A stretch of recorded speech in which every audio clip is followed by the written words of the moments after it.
Welcome, Mech Warriors. I'm Luscious Balzac from FJRD, bringing you week 2 of Tournament of Stars. Uh, yeah, I have a co-caster today. Zane. Hi, my name is Zane. I'm from 2D20, and more specifically, I'm on Clan Sabergoose this comp. Hell yeah. Anyways, this is week 2. What's the map rotation look like, Zane? So we start out on Steiner Coliseum, and then we're going back to the Mech Factory for the first 2v2, which is an assault and a medium. Then for the third 2v2, we are going to Boreal Reach, which is a heavy and a light. Then the two maps that we're playing the 5v5 drops on are Hellebore Outpost and Caustic Valley. So lots of jump jets on Hellebore, I'm imagining. One It's a one very can hope. vertical map. One can hope that they bring a lot of jump jets, especially if they're going to be fighting around, what is that? Sigma, Yeah, right? so Sigma is our live cap for Hellebore, and Theta, Dead Center, is our live cap for Caustic. Nice. Anyways, for those of you who do not know what Tournament of Stars is, it's a 5v5 tournament. It's player run league. Clan mechs only, clan tech only. Legendary mechs are allowed as a once one legendary mech per drop. That legendary mech can only be used once throughout the matches. Legendary mechs cannot be used in the 1v1s or 2v2s.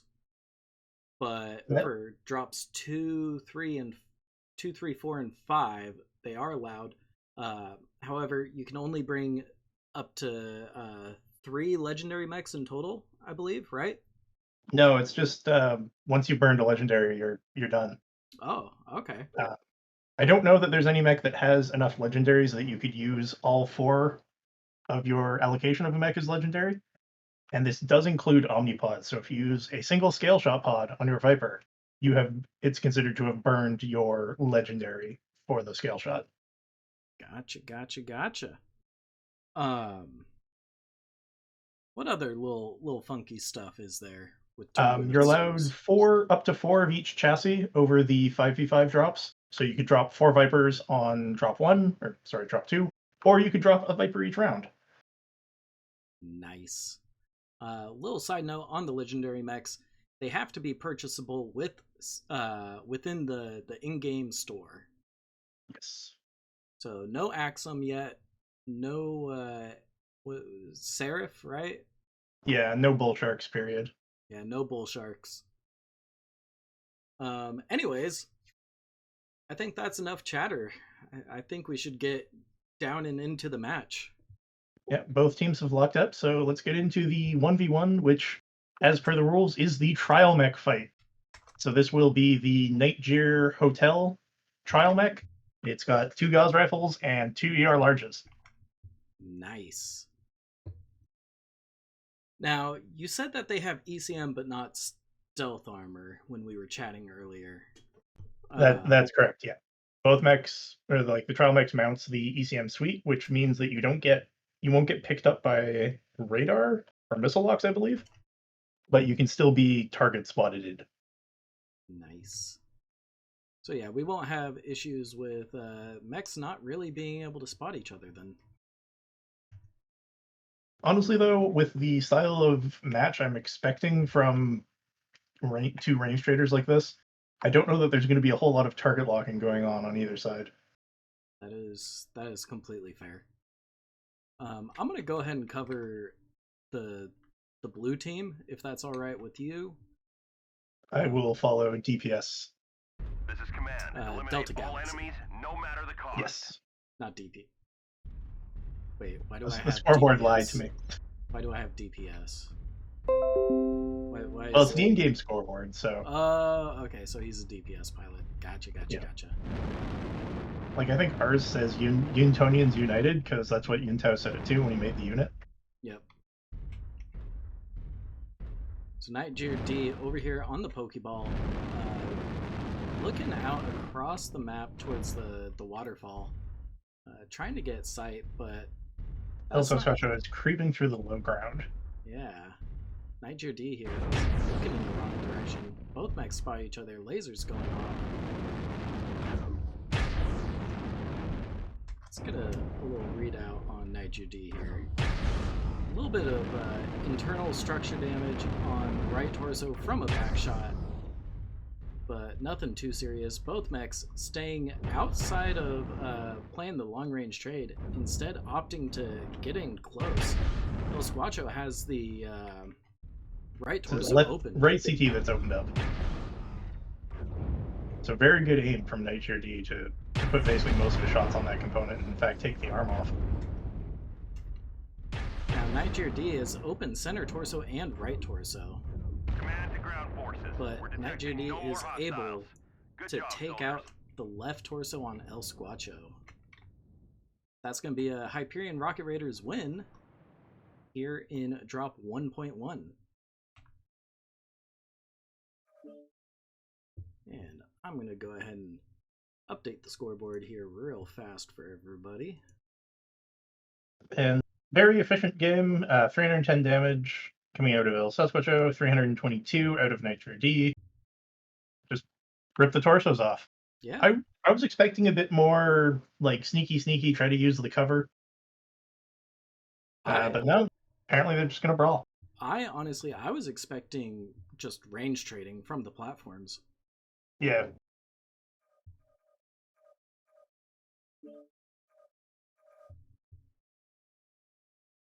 So we are headed back to the mech factory. This will look familiar to anyone who watched a week 1 match, as it was the heavy medium 2v2 duel arena. Yes. Honestly, it's a shame that Solaris as a game mode seems to have died as quickly as it did, because a lot of the 2v2 and the 1v1 maps are really good. They're really nice. I especially like that airstrikes and artillery strikes are just completely useless on Mech Factory. What are you talking about? My brawl charge needs a dope baseline from an arty strike.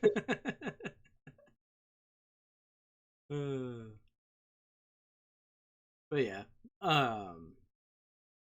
yeah, should be fun to see what these teams are bringing. We saw last week, since it was the light and medium drop, we saw a lot of warthogs and honestly quite a good number of incubuses. Incubi.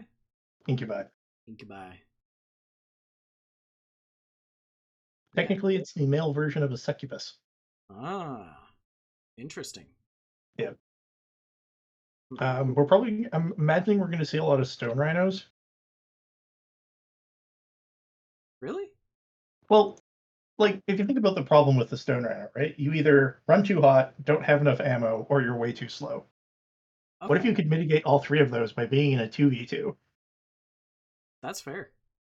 On a tiny map, so the fact that you're slow isn't huge. You don't need all that much ammo, because, again, you've only got two opponents to kill.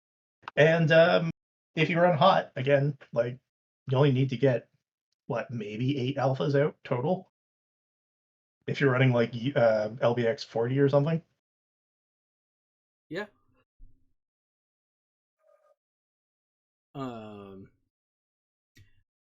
Both teams are green, but nobody's called locks. Should I poke them and see if... Technically, they get, like, I think it's 5 minutes. Yeah. And the stream hasn't even gone live yet, so we know we're under 5 minutes since the start of last match. The stream hasn't gone live yet? I'm not seeing it as live. Oh no, it's on. Sorry, it's on main. I was looking at MechWarrior 3, the Leagues 3 channel. That's my bad. Yeah, hold up. I have checked. The main channel is live with the stream. It is just starting the duel. Gotcha. Okay. Yeah, just keep an eye on the stream for me. Oh, of course. Someone has to keep an eye on chat.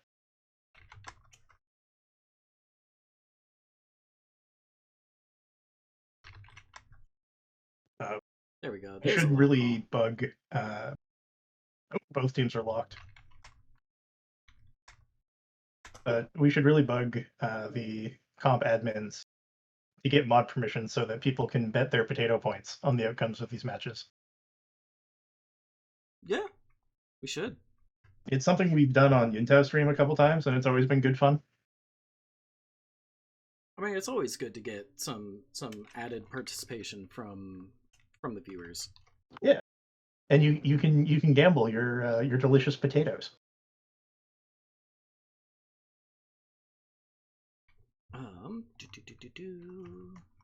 So over here on Delta Galaxy side, that's the blue side. Looks like we're getting a Stormcrow Charlie and a Stone Rhino 4.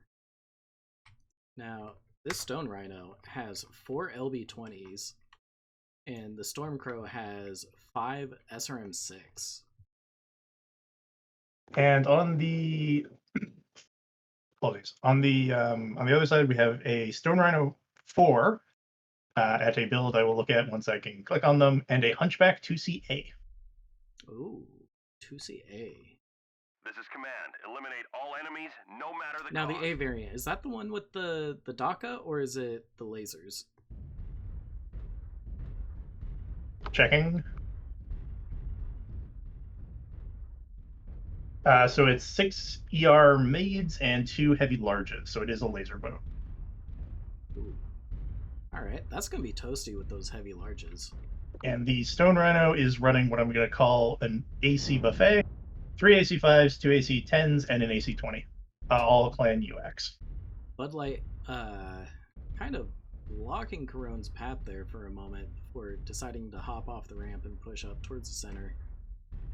Looks like Hyperion Rocket Raiders sitting back, waiting to receive. Delta Galaxy a little hesitant on how they want to progress. They seem to be very aware that they're trying to do sort of more of a mid range, whereas the other team is trying to do a lot more brawl. Like, just look at the difference in the build between the two Stone Rhinos. Yeah, the LB20s versus the ACs.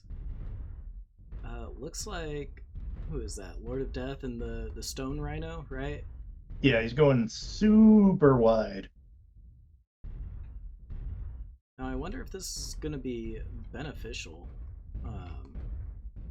Splitting up like that. I mean, we saw it from the fact that they had at least one round of UX dumped on them. They probably know roughly where Delta Galaxy is.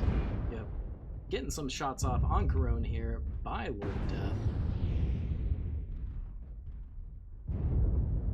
And we have the return fire coming back from Corone. Bud Light letting those SRMs rip.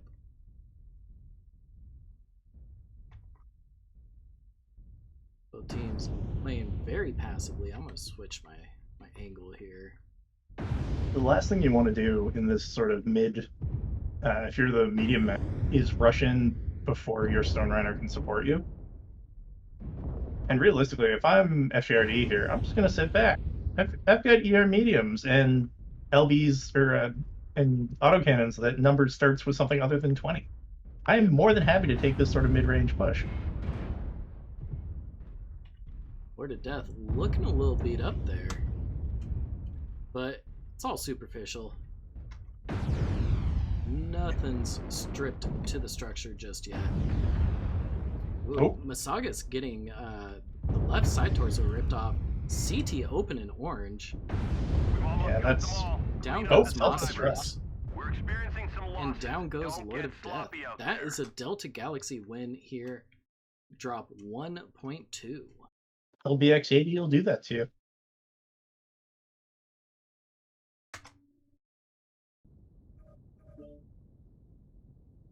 Yeah, let's get that scoreboard updated.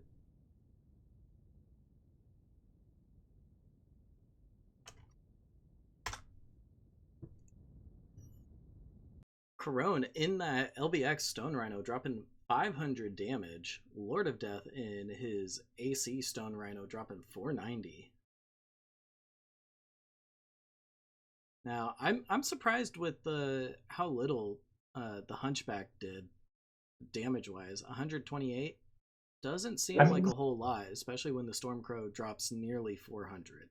I was hovering over the FJRD side for most of that match, and in his defense, he probably only got like 3 alphas, maybe? Oof. So when he did finally fire his lasers, he had very good tracking, kept his burns on target and all that. He just didn't get all that many opportunities to fire his lasers. That is fair. And now we are off to Boreal Reach.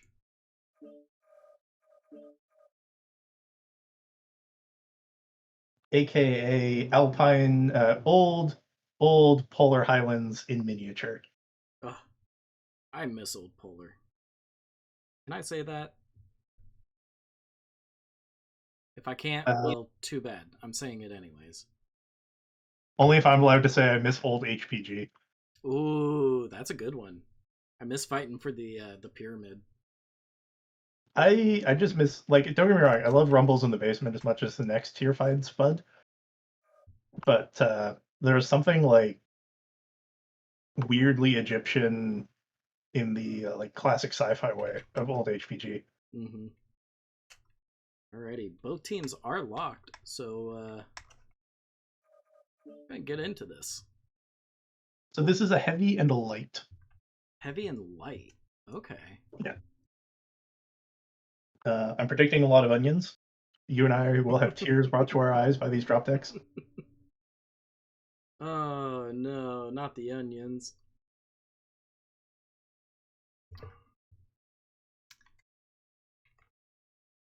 The Adder's a light, isn't it? Yeah. The Adder Warthog, which is the one that everyone's been.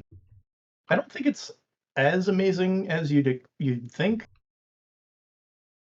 or at least it wasn't as good as we first thought in sort of practice and training. But it's the 14 AP Goss build that everyone has seen running around. Yep. Over here on Hyperion Rocket Raider side, that's the blue team. We have an Orion 2CC, exactly as you said, rocking 2 LB10s and 3 SRM4s, and a Warthog with 14 heavy machine guns, 1 medium pulse. And on the Delta Galaxy side, we have a Nightjeer Delta rocking an ERPPC and 3 AC-10s, and then a Adder Warthog rocking 14 AP Goss and a Flamer. Oh. So what's gonna win here? DPS or just straight up pen rate? My gut instinct in 2v2s like this is that burst is greater than DPS. Yep. I will agree with that. Gut instinct is on Delta Galaxy. Now, Hyperion Rocket Raiders does have a brawl setup, so they need to close the gap without taking too much damage in return. Mm-hmm. Looks like 4 is gonna full send for the other Warthog. Yeah. Gets his right torso blown off, so that's half his weapons gone instantly. That's not good. Yep. And even with the Warthog's really good machine gun fire quirk, I don't think losing half your guns is a situation anybody wants to be in. But Shabi 7 is almost cored CT. 25% of the enemies 4 are goes down. eliminated. We're taking critical losses. We need you to pull through. Tundro takes We've out almost got Shaw. them all. Clean up the survivors. Tundro is halved. Missing those SRMs is only down to the LB10s. Right torso open. Yeah. Come in. And The Nightjeer cleaned that up. Can anyone finishes read? it. Nightjeer with those 3 AC-10s ERP landing those shots. It's very much the sort of classic Pop-Tart build, which I suppose on this map also doubles as your scout. Yep.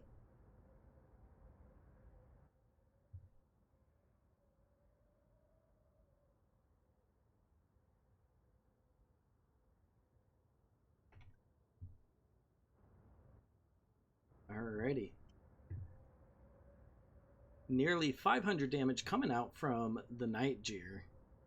Yeah. Very, very nasty. We tried a similar, although less, obviously smaller build on the Huntsman last round that seemed to work pretty well. It was plasma cannons and proto 8s. Nice. That sounds like it could hurt.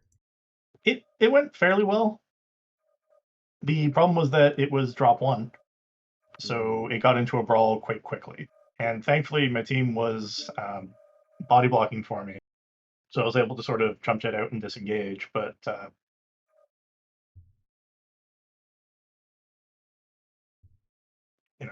entirely possible that match couldn't have gone or wouldn't have gone the way it did.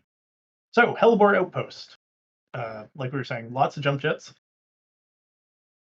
Lots and lots of jump jets, especially fighting around Sigma. You have that little rock structure playground jungle gym.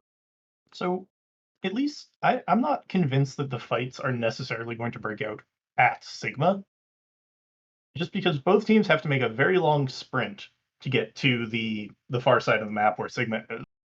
And I think we may see some fights break out at what I'm going to call the quick play square, aka Delta 5, Delta 6, Echo 5, and Echo 6. Oh, you mean at the tree? Yeah. At that tree ridgeline that everybody fights around in quick play. Okay. Just because if you want to do any sort of sneaky approach to Sigma, you have to go through that corridor.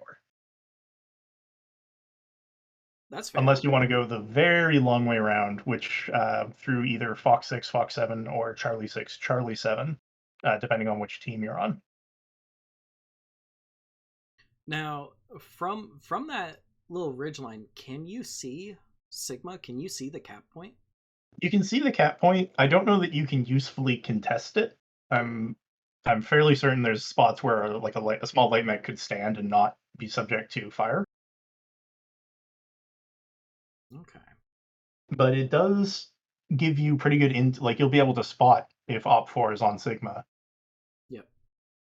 The downside or upside, depending on your point of view, is that there's basically no cover, or there's very little cover in the 6th line.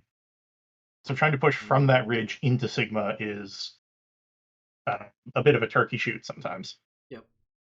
But it is lights and mediums, this drop. We only got, 200 tons? 200 tons to play around with, which averages to about 40 per. What we've seen, or what I imagine we're going to see, is a lot of teams just burning all 4 of their Vipers. Aren't, okay, yeah. Well, no, aren't Vipers, no, they are 40 tons, aren't they? Yeah. Yeah. I don't know why I was thinking they were like 45 or 50. You might have been thinking of the Shadowcat, which is 45. Ooh, maybe. And is another one I would like to see a lot of on this map. I mean, you can load it out with a lot of ballistic hardpoints. Yeah. Something like 7, right? Yeah, at 7 and then like 3 energy hardpoints. It's a build from you're mostly using the Omnipods from the Mishu Pishu, is I believe how you pronounce it. Mm-hmm. I'm entirely possible I'm wrong. It's a sort of water panther from Huron mythology. It's actually kind of a badass animal if you enjoy reading about monsters in various mythologies. Hey, you know what? Maybe I'll look it up. But it can run heavy machine guns and heavy large lasers or some similar sort of nonsense. Nah, man. Heavy machine guns, AC-20. I mean, if you can put an AC-20 on a Shadowcat, I just kind of feel like you just put the Shadowcat around the AC-20, like you build it like it's riding the AC-20. I remember, oh man, what was it? Either last Tournament of Stars or the Tournament of Stars before it, the first one.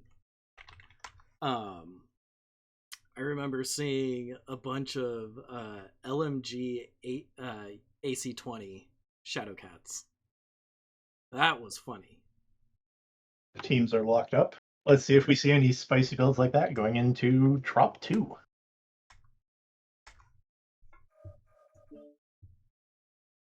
Pretty decisive drops from Delta Galaxy, though.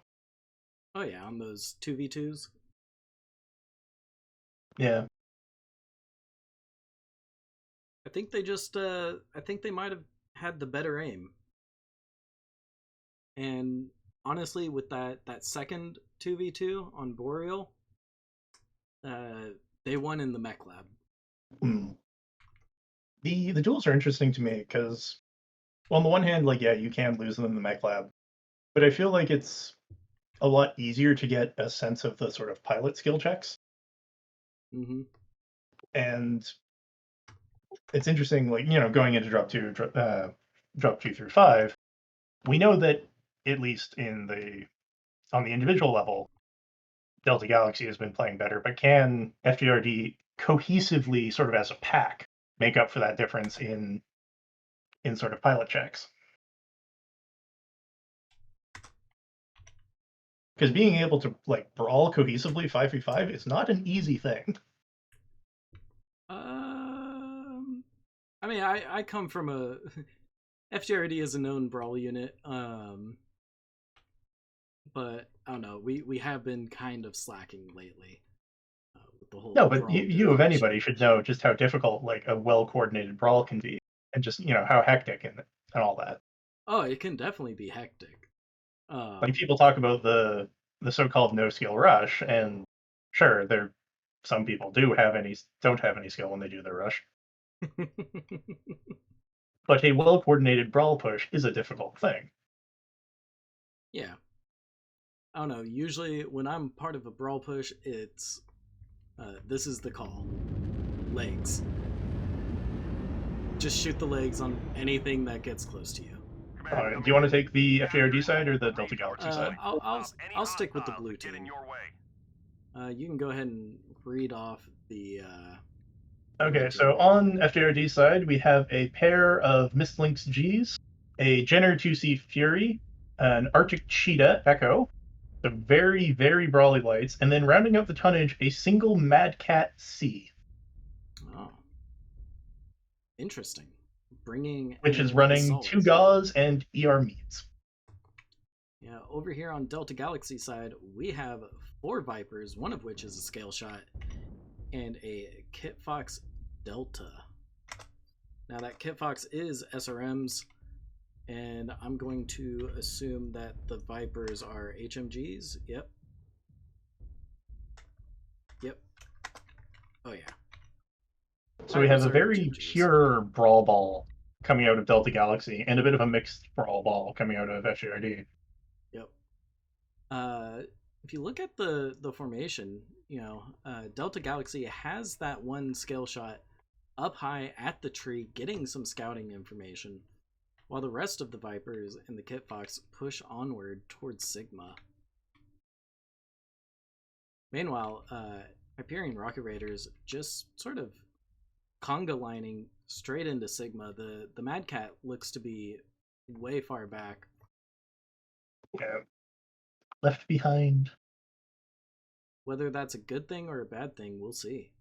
Now, if I'm NightJRD, I'm probably looking to set up just along this ridge here that gives me decent overwatch into the point, separated enough from the rest of the team that I don't have to worry about getting jumped on in the ensuing brawl.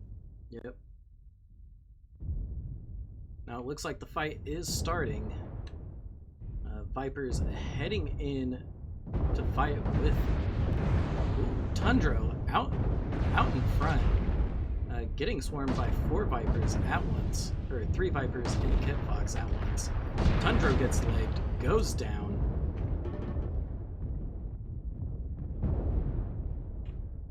Let's see. Now Hyperion Rocket Raiders, setting up high and just looks like they went for more of a receive strat. Mm-hmm. They got that Jenner with the large lasers. Huh. It's interesting. Yeah. Delta Galaxy now shifting their focus to go after NightJRD and the Mad Cat. See, this is part of why I'm sort of 50-50 on not just doing pure speed brawl on drop 1. We'll see if NightJRD can pull it off, but I'm really not sure if the tonnage budget gets you enough range trade to be effective.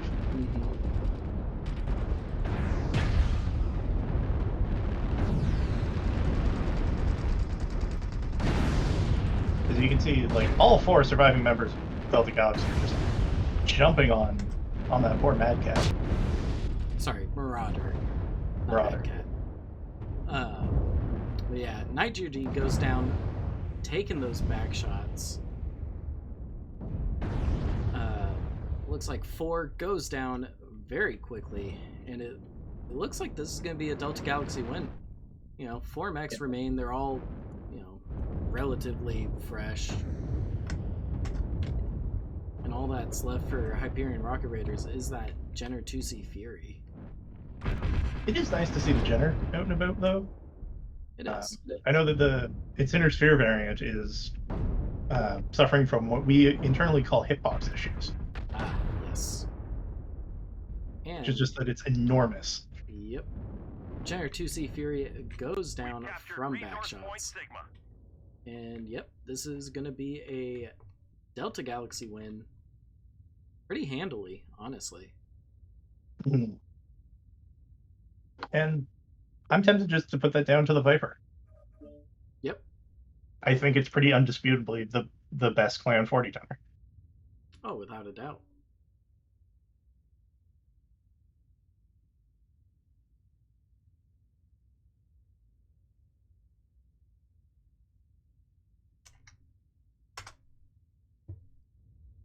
Alrighty. Looking at the stats here, very low damage from everybody.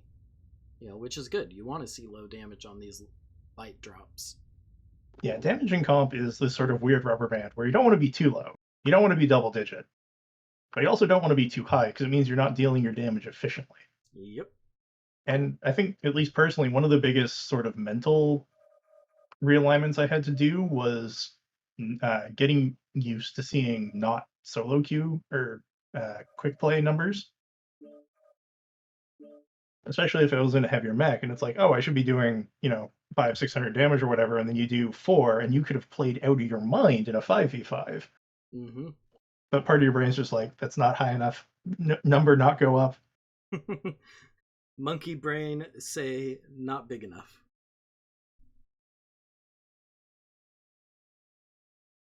And then there's also the idea that in comp, it's like if you're playing certain heavies or certain assaults, if you're almost more concerned with the damage taken more than the your damage output numbers.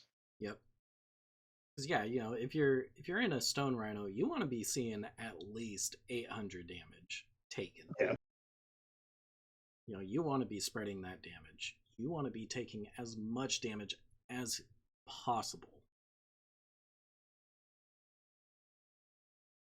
And there is nothing quite as gratifying as seeing when you're playing an assault in comp queue and you see that like 1,000 damage taken and every component missing aside from your CT before you died. CT and one leg. The head is cherry crit. And you died to ramming. Yes. There's a new golden goose for us. We've already gotten the headshot. Now we need to find somebody legitimately getting death from above. Just the okay. Like now, dying to the collision damage. Yeah, I was gonna say, does it have to be like collision damage to the head, to the cockpit? I think it can be to anything. To anything, okay. Like even just ramming into someone Dragon Bowling style. Okay. I dig it. I hope we get to see it.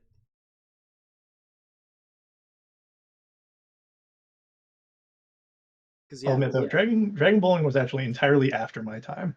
I started playing this game and people talked about tripping and I'm like, wait, what? You could fall over? Yeah. Yeah, Dragon Bowling sadly was before my time. But I'm given to understand it was a quirk of one of the Dragon chassis that it was just so upsized and fast that you could just run around and in a lance knock people over. You didn't actually like fire your weapons at all. You just ran around and abused hitboxing. And supposedly, the legend goes that they did it to one of the devs so much that he removed it the next day. See, I've heard that story as well. I've heard that. Actually, there's a video. There is a video out there because I've seen the video. Yeah, the myth part of that is whether it was he was planning to remove it regardless, or removed it entirely because he got trolled by it and it's in the soup.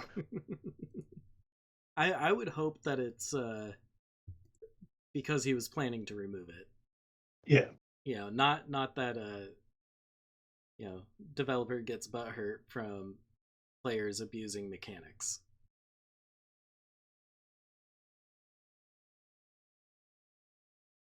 But yeah. So we are waiting on FJRD to lock up. Yep. So in the same vein as last week, what mech do you think we're not going to see, but you desperately want to see on these maps? Mech that I want to see on these maps. On Hellbore, honestly, we already got to see what mech I wanted to see, which was the Kit Fox. Oh, FJRD is locked up. But as for Caustic, you know what? Warhawk. I would like to see the Warhawk on Caustic. The baby direwhale. Yeah. How about you? What mechs would you like to see on these maps? I think the Hunchy has just enough jump jets that you can do some interesting things on this map. I'm also a big fan of sort of brawling Hunchies. Okay. I get that they're not good. I want to be clear, I don't think they're good. But on the Hunchback 2C Classic, or just the Hunchback 2C or whatever you're supposed to call it, you can run like LBX 40, you can run like Hag 40. There's a lot of really heavy ballistic builds you can put. Mm-hmm. So something like that on this map. Oh, and then we did mention the Shadow Cat already. Yes.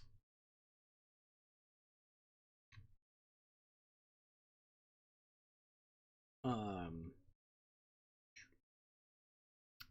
have a question for you. What's your favorite clan heavy?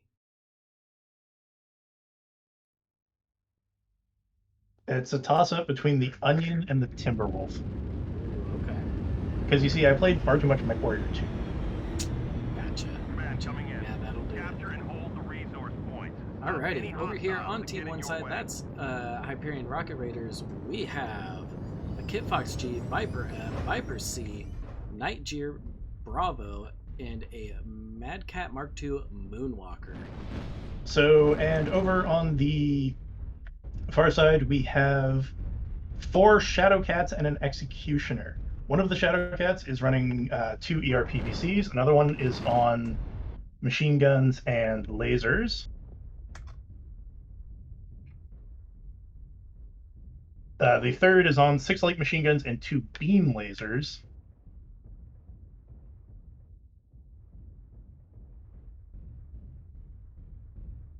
Okay.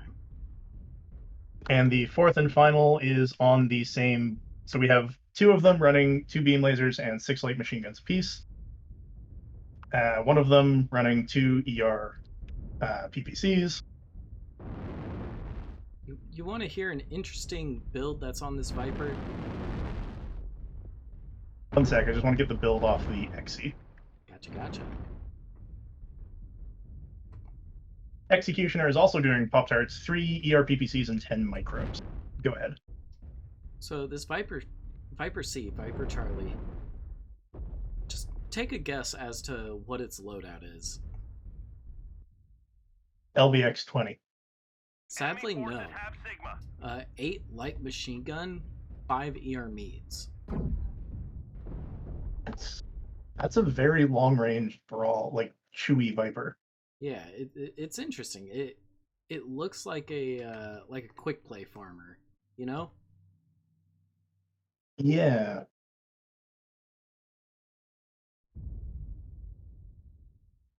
I'm curious to see how well these beams work out for Delta Galaxy. Trying to find a good camera angle, but I just can't find one that encapsulates both teams very well. All right, I guess this kind of works. Nope, because they're gonna be moving. All right, you know what? We're here for now. Hyperion Rocket Raiders making their way into the jungle gym. Looks like they're gonna try to use the cover from the rock formations so that they can peek and poke as much as they want. And their flank mech, let's call it, seems to have scouted them out by virtue of taking damage from the beam lasers. So they have some sense of what Delta Galaxy is doing. Foul Hacker and Masagas going and sitting on the point, flipping it under their control. We've captured resource point Sigma. Now that Kit Fox is SRMs and the Viper F is regular machine guns, 3 small pulse. Yeah, that's pretty close to the typical build. Pretty close, but not quite. Oh, down goes FJRD. Yeah, he was pushing up in the Moonwalker, and it seems that basically 3 to 4 of Delta Galaxy decided to stare at him with those beam lasers. Yeah, that's not good. You know, they're down, what, 90 tons now? 95? 95 of a fairly heavy, like, DACA mech, too. Yeah. El Squatcho dropping down, getting shots off on Bowel Hacker.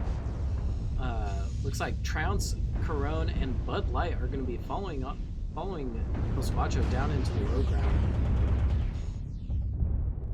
Thing is, all these Shadowcats have machine guns on top of whatever energy boat nonsense they were doing, so they all can fight to a certain degree. Yep. El Squatcho self-destructing. Did you happen to catch if he had lost the torso? I did not, but I can check. You know, he's over here where a fight is happening, anyways. No, he actually blew off both his legs, so he took fall damage. Masagas about to go down. Masagas is down.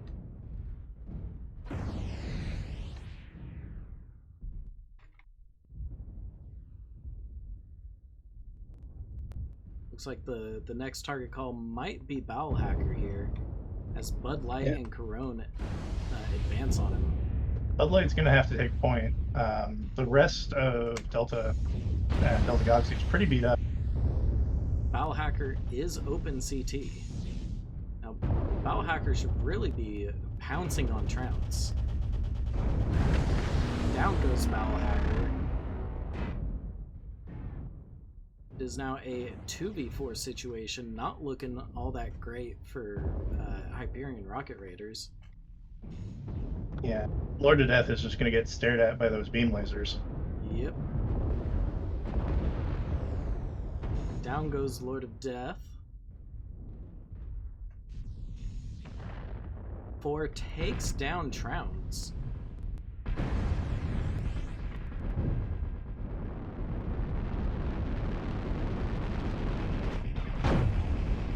He's going to make a valiant effort to try to pick up the Exie here. I don't know, that Exie just has way too much structure. But with 4 surviving as long as he did manage to get Bud Light to self-destruct. And that one was a torso. Enemy forces have Sigma. Yep. So that was pure overheat damage. Yeah. The reason I mention it, for those who maybe aren't familiar with some of the quirks of MechWarrior Online's mechanics, if you're in a Clan XL mech and you lose one of your side torsos, you also lose a whole bunch of your heat capacity. which I suppose you also do if you're in an IS, but it's generally a lot more obvious in the clan mechs, because if you're an IS mech and you're running XL and you lose torso, you just die. Yep.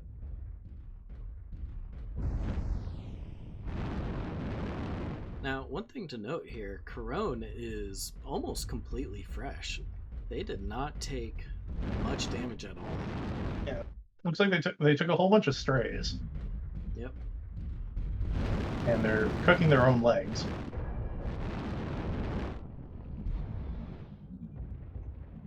Theta is controlled by the enemy. But we just need to wait the 5 seconds or so until the Delta Galaxy score goes above 106.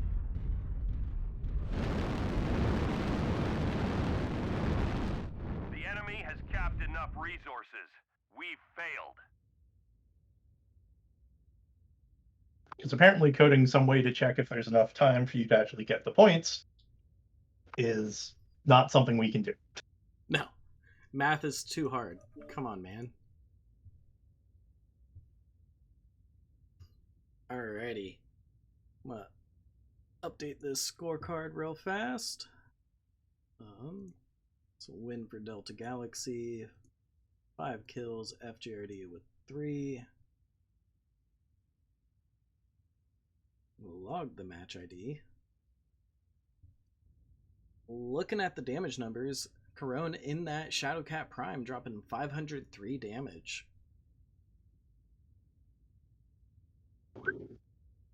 It's quite a bit, you know. Yeah. But Now, once again, we see FJRD going for this sort of, I'm going to call it strong corner, anchor corner maybe, with an actual Mad Cat this time. But once again, like they ran the singleton heavy tonnage, and it just didn't get put in the work for them. Yep. I believe we need to get our team swap.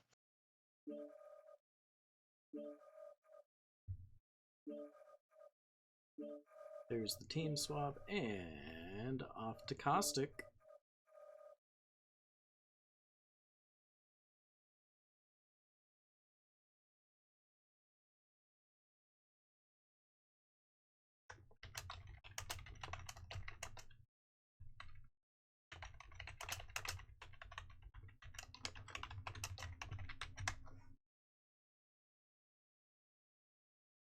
So maybe not fun fact if you're on FJRD, but fun fact, more members of Delta Galaxy cooked themselves off that match than were killed by Op4.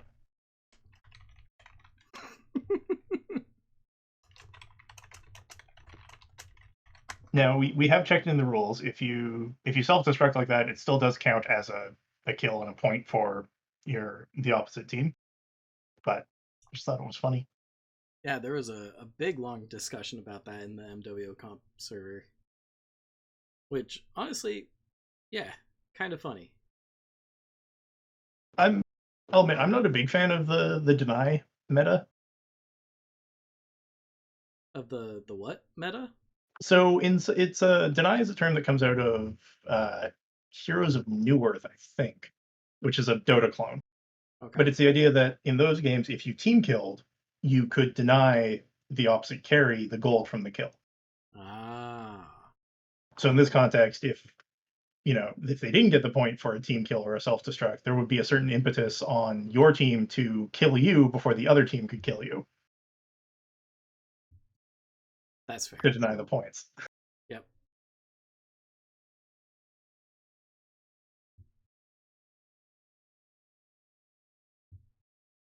Oh, man. Ugh.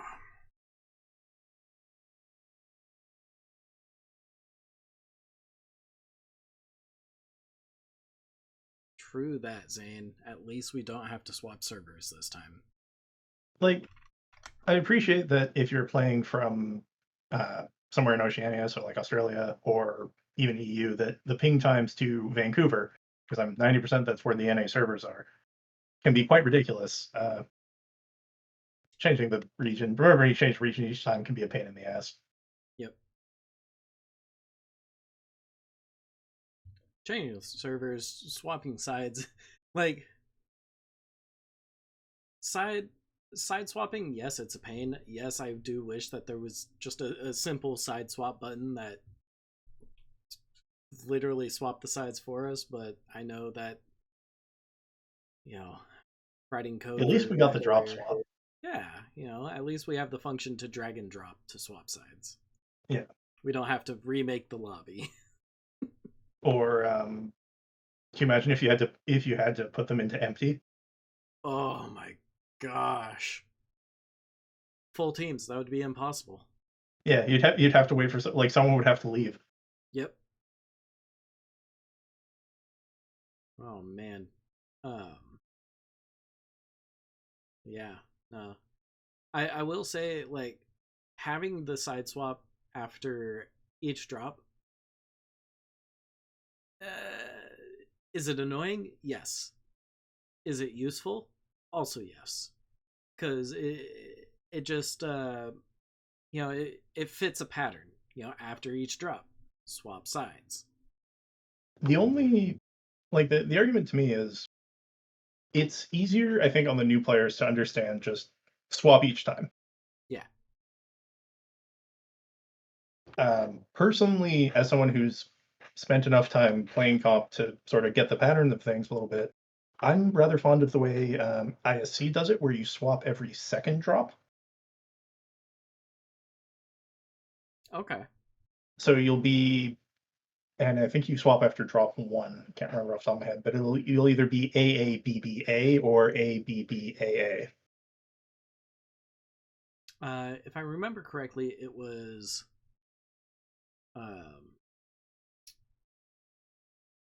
AABBA. Yeah. If I'm remembering correct. No, that's wrong. Is it wrong?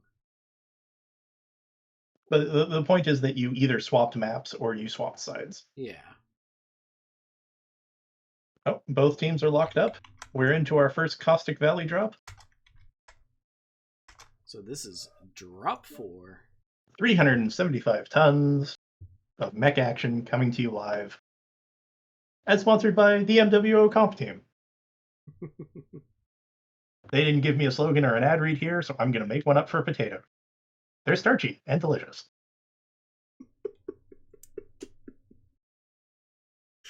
Thank you.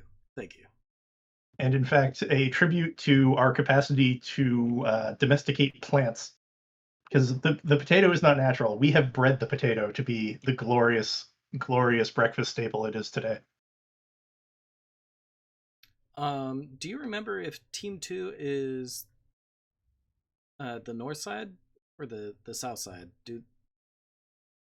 Team 1 is the north side. Team 1 is the north side. Sorry, Team 2 is north side. So Team 2 is near Kappa Sigma. Team 1 is near Gamma Epsilon. Gotcha. All right. Which are all the points you should ignore, because the center point is the only valid one. The fight at Stonehenge.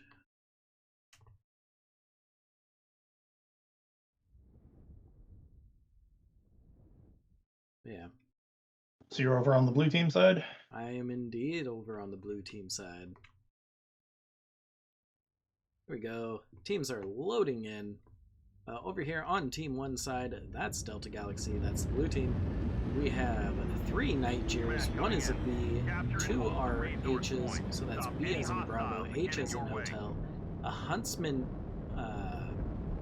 P, is that the packet? Yes. Yeah, doesn't say packet, just says Huntsman P.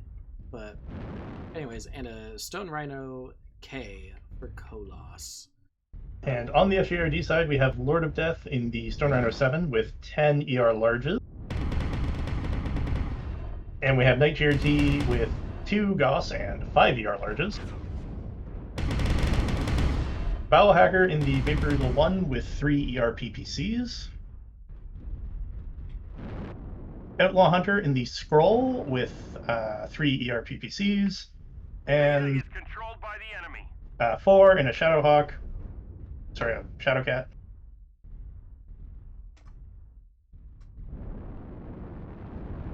With 2 ER PPCs. Okay. These Nightjares are two of them are Hag 30 ER large. The Kolos is double Hag 40, 2 ER large. The Nightjeer H on El Sasquatcho is 2 regular Gauss rifle, 2 ER large. And the Huntsman P is 4 ER meads, 2 large pulse. That's not the packet then, because even accepting the Huntsman's an Omni-Mech, you can put whatever you want on it. The packet's a missile boom typically. Yeah. Maybe it's the Prime. Could be the Prime, but then wouldn't it just say HMN Prime? That's when we find out that all 3 are valid Huntsmen. The Hunchman is what you call when you take a hunchback torso and stick it on Huntsman legs, which is a thing you can do in the tabletop game. For real? You can make Frankenmechs, yeah. Nice. So lots of blue laser trading.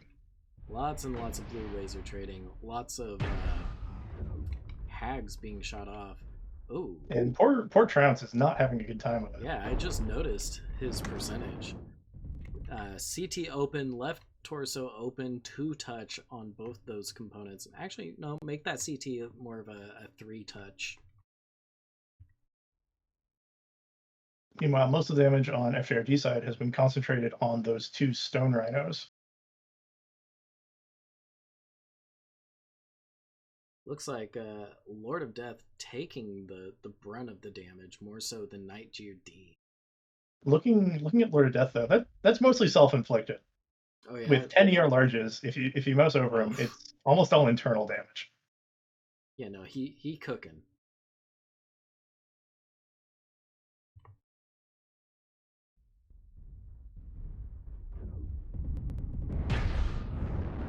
Just listening to these hags go off.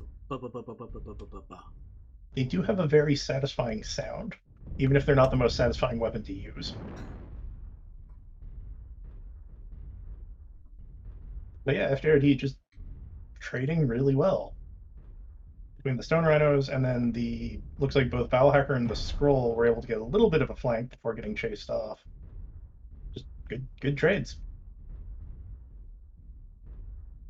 Looks like Bud Light in the Stone Rhino Kolos, pushing up, trying to close the distance, it looks like, or at least get a different angle.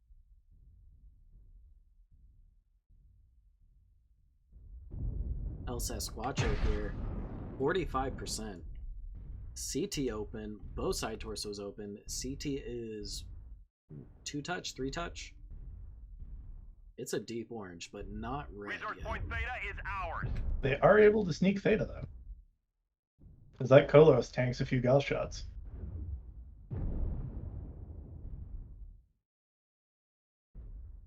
So let's see, that's about what? 2 minutes worth of cap time to reach Hyperion Rocket Raiders ticket counter. So we got time. Ooh, down goes Outlaw Hunter. I'm actually about to say the damage on FJRD is very, very well spread. So once they start dropping, they're going to start dropping very quickly. Yes. And if I'm Nostra in that packet or in the Huntsman, I might be sneaking up and trying to get some nice caps. Yep. Trounce goes down.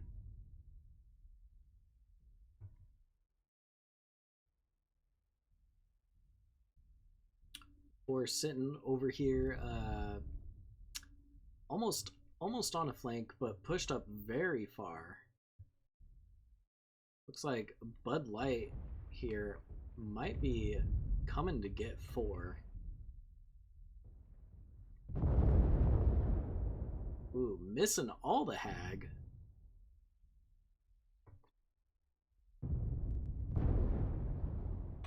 Got him that time. That he did. 4 has no weapons. He's a stick. El Squatcho going down.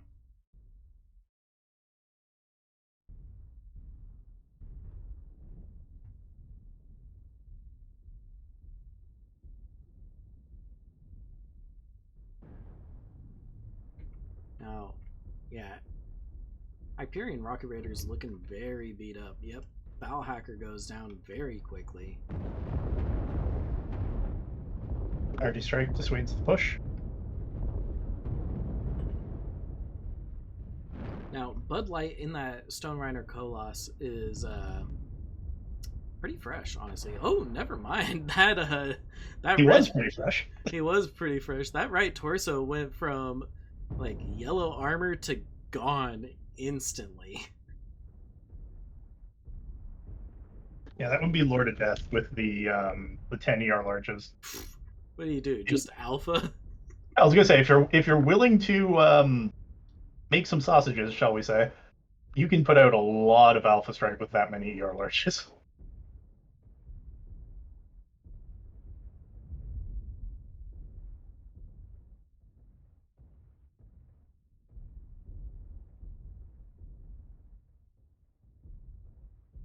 You know what, let's go get closer to Lord of Death as he pushes up.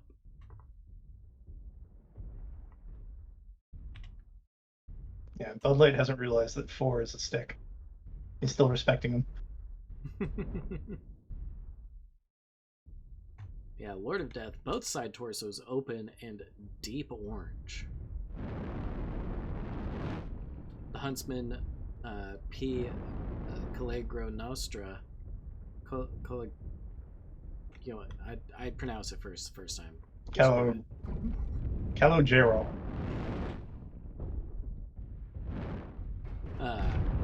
Pushing on for, forcing him to back off from his cover, and Bud Light takes him out.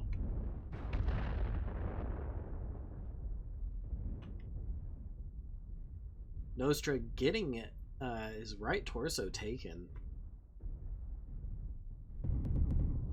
Ooh, down goes Lord of Death. Yeah. It is now a 1v3. All the mechs are pretty beat up. Like, NightJRD does have a very commanding position here, and Gauss rifles. All he needs is to land his shots.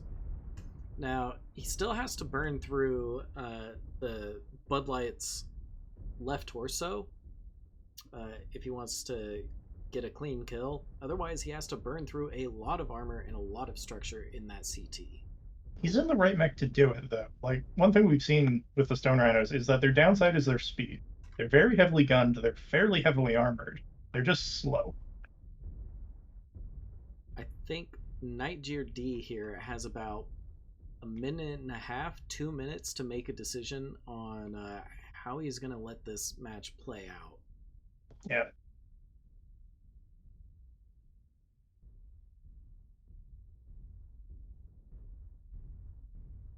The goon squad starts around the corner.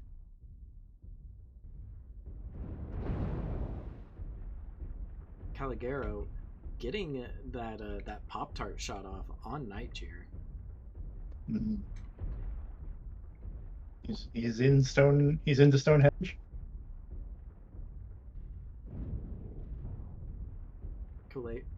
Caligero getting those shots off on. Gets the torso. Oof.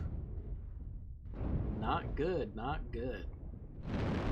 Now it looks like Delta Galaxy just simply collapsing on We've gathered enough resources. This triumph ending will him provide us huge and getting the tactical win. benefits. Yeah. It looks like it was going very well for FJRD for a while there, but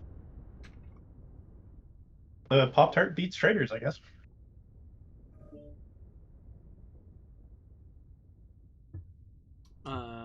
Yeah. I mean, I think that's pretty well known. Just because Pop-Tart beats Laser Trader. Yeah. Right? If you're good at Pop-Tarting, you're not going to be above your cover for very long, right? Whereas, I just want to call out a very impressive 1,000 damage from Nightshare in that Stone Rhino. Yeah, very impressive. Well done. But yeah, ideally, if you're Pop-Tarting, you're only above the cover long enough for your weapons to cycle. Yep. And when you're going up against lasers, it just They can't get that full burnout. I throw my entire 15 damage ER Gauss ball at you. You throw 2 seconds of laser burn at me. I'll take that trade.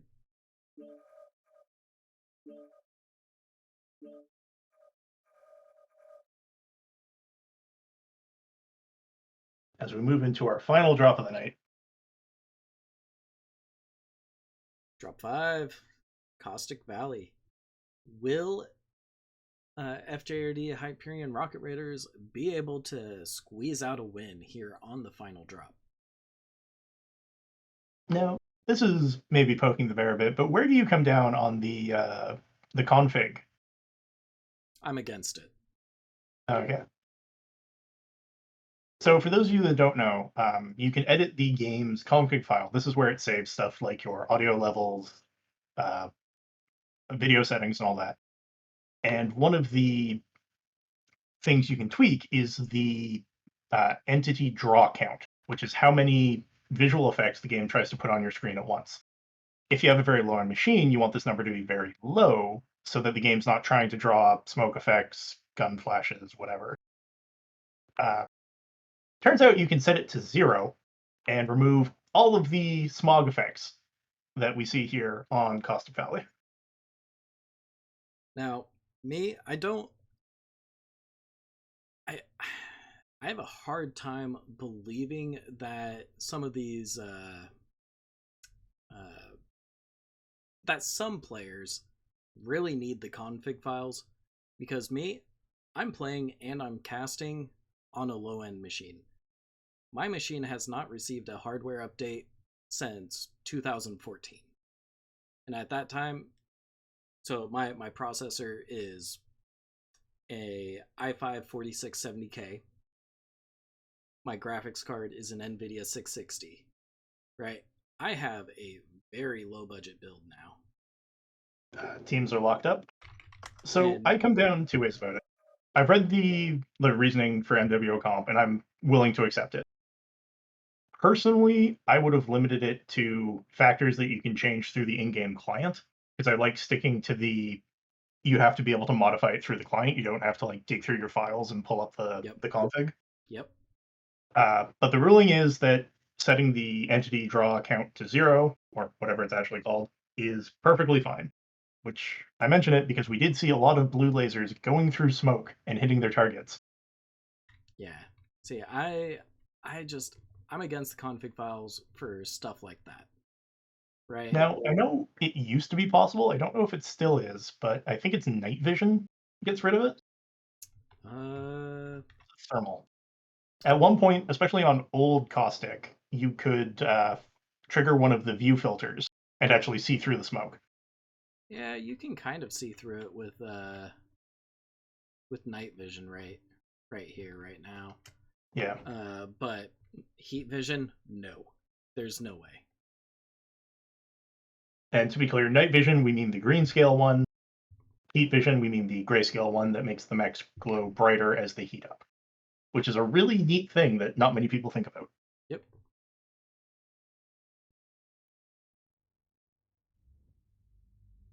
But yeah, configs, players with the newer PCs, I don't see any reason to use configs for them.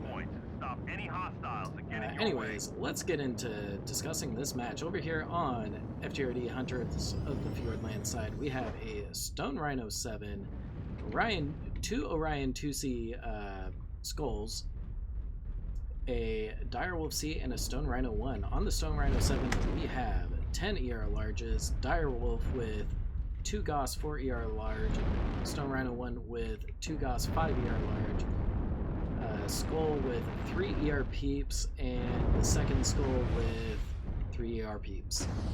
And on the Galaxy side, we have 2 Marauders running ER larges, 2 ER larges, and 2 Hag 30s. We have a Kodiak 3 running 4 AC-10s and an ER PPC. The final Marauder is running 2 Gauss rifles and 2 ER larges, and the Gargoyle is running 4 ER Meads, 2 ER larges, and 8 micros. And hey, a Gargoyle. Gargoyle! Not the loadout I was expecting. I'm used to getting 2d20'd by Dive, who's leading the sort of 2d20 A team this year, in a speed brawl gargoyle. But this one is set up for sort of range trading.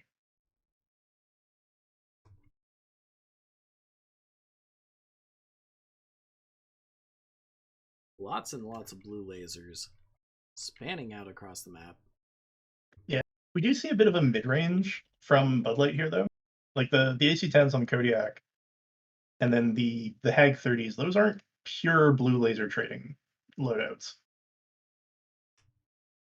And Outlaw Hunter here taking a lot of fire.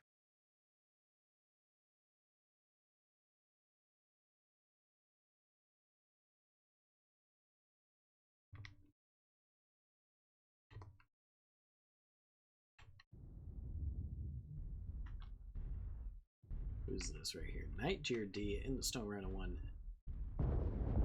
Okay. Has an artillery strike on him. And it looks like Trounce is once again taking the majority of the fire for the Galaxy, and then for FJRD, Lord of Death has been the called target. Got to get that Stone Rhino with the 10 ER larges off the battlefield. I mean, if you can get it off the board, that is a lot of gun. That is a lot of gun and a lot of armor.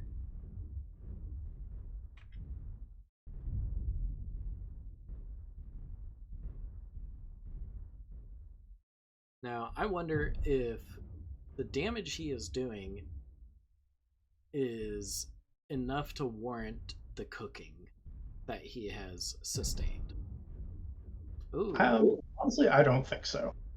As Outlaw Hunter took just too many shots to the CC, or the CT there, and got drilled through. I feel like there's a sweet spot, which is, for me, feels like it's somewhere around 6 ER larges, where if you try to boat any more, you're not going to be able to trade with them in a way that's heat effective. Yep. And, I could maybe see 8 if you have an HSL that allows you to fire 4 at once. But once you get much beyond 6, you're not going to be able to alpha or half alpha, whatever you want to call it, effectively. Like, there's not enough heat cap.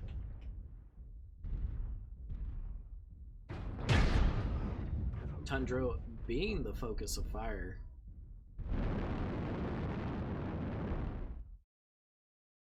Once again, we're seeing really nice damage spreading from Delta Galaxy.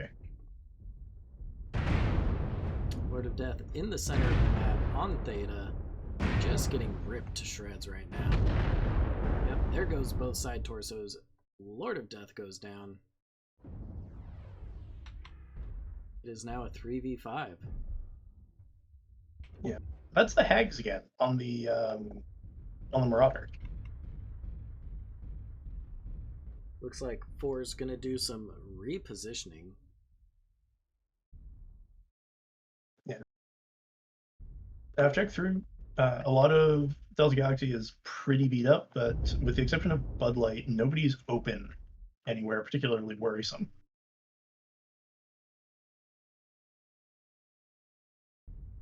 So they've just been, They've been coordinating their duck popping up, I guess you would call it, really well. FJRD is self-destructing from overheating. No bueno. I mean, 2v5. That's kind of what I'm getting at as far as the Stone Rhino build goes.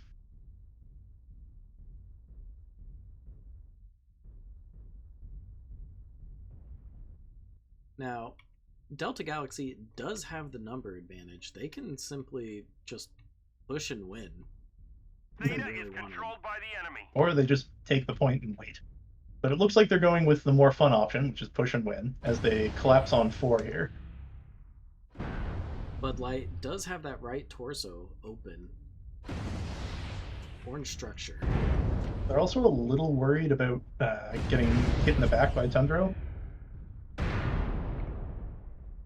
Like, it's a trading direwolf. It's maybe not the highest DPS, but 2 Gauss rounds, or the highest burst, but 2 Gauss rounds and 4 ER larges will hurt. It will. Down goes Tundro. Or here trying to pick up a kill on Bud Light, but is unable to secure the kill. The enemy has capped enough And that's resources. GG. That's going to be a 5-0 sweep for Delta Galaxy against Hyperion Rocket Raiders here. Drop 5. Very, very commanding win from Delta Galaxy.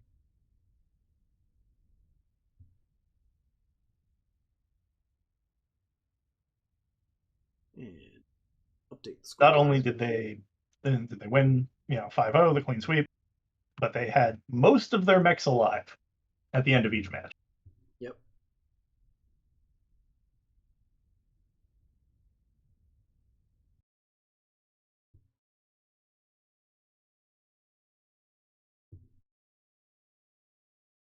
And it looks like that's going to be a match win for Delta Galaxy. Score is 29-8. Wow.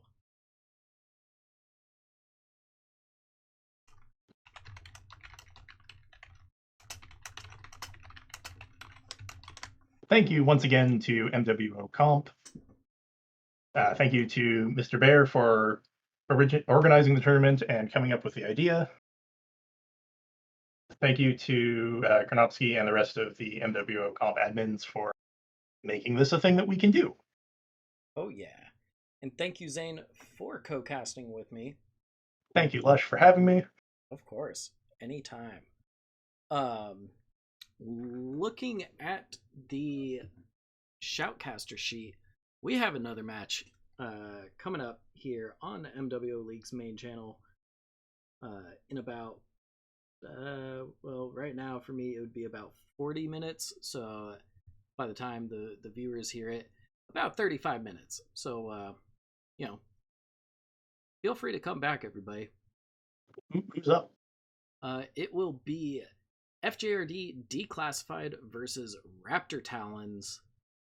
That's a Division D, as in Delta, matchup. The caster will be yours truly, me, Luscious Balzac. Anyways, thanks so much, everybody, for stopping by, giving these teams your support, supporting us casters, supporting MWO Comp. If you want to learn more about Comp or about MechWarrior in general, visit the MWO Comp Discord. There's a lot of great resources, a lot of great people to talk to, pick their brains about builds and whatnot. So, if you're looking for information, looking to get better, visit the MWO Comp Discord.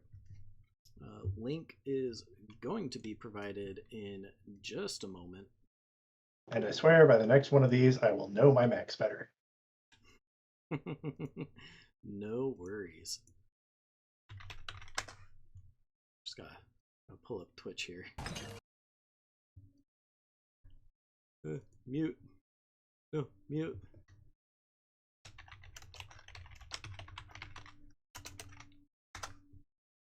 There you go. Oh, it got eaten by the bot. Oh, it did? Yeah. Oh.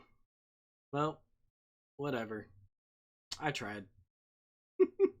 Honestly, I think it's linked. It's linked in the channel description. Oh, well, there you go. If you go down, there's a little button. Yeah, just go down into the channel, this Twitch channel's description. Find the MWO Comp Discord invite link and come join us. Anyways, that's gonna be it for this match. Great job, Delta Galaxy and FJRD Hyperion Rocket Raiders. Look forward to seeing how you guys all perform throughout the rest of this tournament. That being said, I'm Luscious Balzac from FJRD. And I'm Zane from 2D20. Keep it easy, but most importantly, keep it luscious.